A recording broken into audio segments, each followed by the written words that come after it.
This is Soul Spirit Storeezy, where every heart-touching story reminds us that kindness can appear in the most unexpected moments.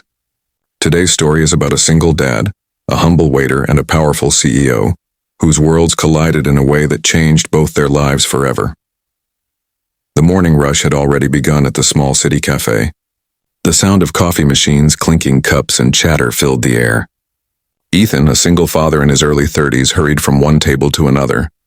He wore a faded uniform, and though exhaustion clung to his face, his smile never left. He wasn't just serving coffee, he was serving hope. Every tip, every extra dollar went toward his daughter Lily's medical treatment. She was only 8 years old, bright-eyed, full of laughter, but her heart condition demanded expensive care. Ethan lived every day counting coins, juggling double shifts, and pretending he wasn't tired, because fathers like him didn't have the luxury to break down. It was around 8:45 a.m. when the cafe door opened, and in walked a woman who carried power like perfume. Her heels clicked confidently against the floor. Her suit was perfectly tailored, her eyes sharp, focused, untouchable. Her name was Charlotte Hayes, CEO of Hayes Enterprises, one of the biggest corporations in the city. She didn't come to this small cafe often. It was too ordinary for her taste. But her assistant had mixed up her usual coffee order, so she decided to stop by herself. Ethan noticed her immediately. Everyone did. The room seemed to quiet for a moment. He approached her table with his usual warm tone. "Good morning, ma'am. What can I get for you today?" Without looking up from her phone, Charlotte replied, "Double espresso. No sugar, and make it quick. I'm in a hurry." Ethan smiled politely, though her tone stung. "Of course, right away." As he turned away, Charlotte's phone rang. She answered, speaking sharply. "No, Daniel, I said the merger deal must close today. I don't care what they want, just make it happen." Her voice was commanding, cold, and full of the kind of authority Ethan couldn't even imagine. Minutes later, he returned with her coffee. But something unexpected happened. As he placed the cup down, his hand trembled slightly, and the hot coffee spilled right across Charlotte's expensive white blouse. The cafe gasped. Charlotte stood up instantly, her eyes blazing. "What on earth? Are you insane?" she shouted. Ethan froze. His heart raced. Every eye was on him. He grabbed a napkin, trying to help, stammering, "I'm so sorry, ma'am. It was an accident. Accident?" She cut him off. "You just ruined a $1,000 blouse. Do you have any idea who I am?" Ethan nodded nervously. I do, ma'am. Please let me. Don't touch me," she snapped. "You're fired." "I'll make sure of it." The cafe manager rushed over, apologizing repeatedly. "Miss Hayes, please, it was a mistake. Ethan's one of our best." But Charlotte wasn't listening. She stormed out, furious, coffee stains on her designer clothes. Ethan stood there, pale and shaken. The manager sighed deeply. "Ethan, I have to let you go. We can't afford to upset someone like her." Ethan's world crumbled. He just nodded silently. "It's okay, sir. I understand." When he got home that evening, Lily was sitting on the couch, her little feet wrapped in a blanket. She smiled when she saw him. "Daddy, you're home." He tried to smile back. "Hey, sweetheart. How are you feeling today?" "I drew something for you," she said proudly, holding up a picture. It was a drawing of her and Ethan holding hands, standing under a rainbow. Above them were the words, "Me and Daddy, best team forever." Ethan's eyes filled with tears. He hugged her tightly, hiding his pain. He didn't have the heart to tell her he'd lost his job. That night, after Lily fell asleep, Ethan sat at the kitchen table, staring at a stack of unpaid bills. Hospital invoices, rent, school fees. He placed his head in his hands. What am I going to do? But before despair could drown him, he glanced at Lily's drawing again. Those childish, hopeful words, "best team forever," reminded him he couldn't give up. 2 days later, something surprising happened. Charlotte Hayes returned to the cafe. Ethan, now just a customer there, froze when he saw her. He quickly looked away, but she spotted him immediately. "You," she said, walking straight toward him. "Ethan, right?" He stood up nervously. "Yes, ma'am, I'm sorry again for what happened." She didn't reply right away. Instead, she sat across from him. "I've been thinking," she said finally. "That day, you spilled coffee on me.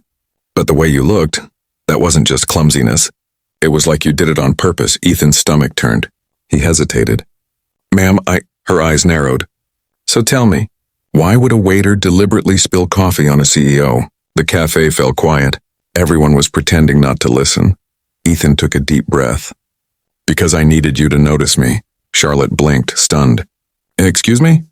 He looked down at the table, ashamed but honest. I've been sending letters to your company for months, trying to ask for help. I wasn't asking for money. I was asking for a chance. A chance? She repeated, confused. Yes, he said softly. My daughter, Lily. She has a rare heart condition. I can't afford the surgery. Your foundation funds medical grants for children like her. I applied twice. No response. I just needed you to see her case. I didn't know how else to reach you. Charlotte's face softened for the first time. You spilled coffee on me, so I'd look at you. He nodded. Yes, ma'am. I'm sorry for disrespecting you, but I was desperate. You were my last hope. For a moment, Charlotte didn't speak. The proud CEO who was used to boardrooms and contracts suddenly found herself speechless. She leaned back, silent, processing his words. Do you have the paperwork? She asked quietly. Ethan quickly handed her a worn envelope from his bag. Inside were hospital letters, Lily's diagnosis, and his application copies. Charlotte flipped through them slowly. The cafe's noise faded away.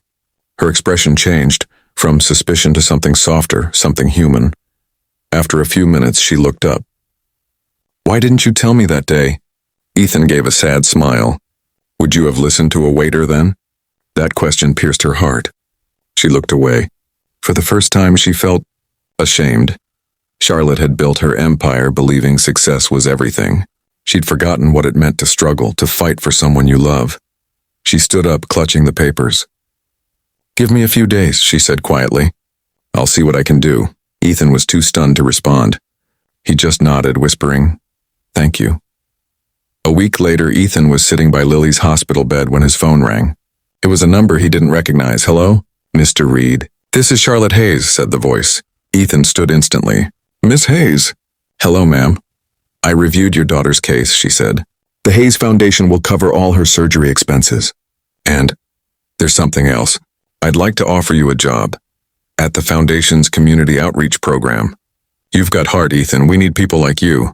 Ethan couldn't speak. Tears filled his eyes. Ma'am, I don't know how to thank you. Don't thank me, Charlotte said softly. Thank your daughter. She reminded me of something I'd forgotten, what it means to care. Months passed. Lily's surgery was successful. She was running, laughing, living again. Ethan worked at the foundation, helping other families like his. One afternoon, he saw Charlotte visiting the hospital ward. She smiled at him.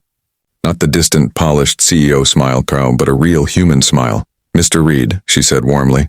How's Lily doing? She's amazing, Ethan replied proudly. She wants to be a doctor now, Charlotte chuckled. Of course she does. They watched Lily draw on the whiteboard with other kids. Ethan looked at Charlotte. I never meant to embarrass you that day. I know, she said. And I never meant to forget where I came from. They shared a quiet moment of understanding. Sometimes, it takes one messy, imperfect moment to open hearts that success has sealed shut. Later that evening, Ethan walked home with Lily. The city lights shimmered, and Lily held his hand tightly. Daddy, she said, looking up at him. Are you happy now? Ethan smiled, his heart full. More than ever, sweetheart, she grinned. Even more than when we used to eat pancakes for dinner? He laughed. Even more than that, they both laughed together, their voices echoing through the night. The next morning, a headline appeared online. CEO partners with former waiter to launch Children's Hope Initiative. It was Charlotte and Ethan, standing side by side at a press conference, launching a program that would help hundreds of struggling parents across the country. As reporters asked questions, one of them said, Miss Hayes, what inspired this partnership? Charlotte glanced at Ethan, smiling. A cup of spilled coffee. The room chuckled, not knowing the deeper story behind her words. But Ethan knew. It wasn't about coffee. It was about courage, compassion, and a desperate father's love that refused to give up. After the event, Charlotte turned to Ethan. You know, she said, you changed my life too. Ethan smiled softly. No, Miss Hayes, you just listened. She nodded, humbled. As the camera flashes faded, Ethan looked toward the crowd and spotted Lily waving proudly at him. He waved back, his heart at peace. Life had come full circle, from spilled coffee to second chances, and in that moment he realized something profound. Sometimes what feels like a mistake is just destiny wearing a disguise. The smallest actions, even ones that seem foolish, can lead to miracles when driven by love. As the sun set over the city skyline, Ethan whispered to himself, "Thank you, life, for spilling that coffee." Because sometimes a mess can become the beginning of something beautiful. And that's the magic of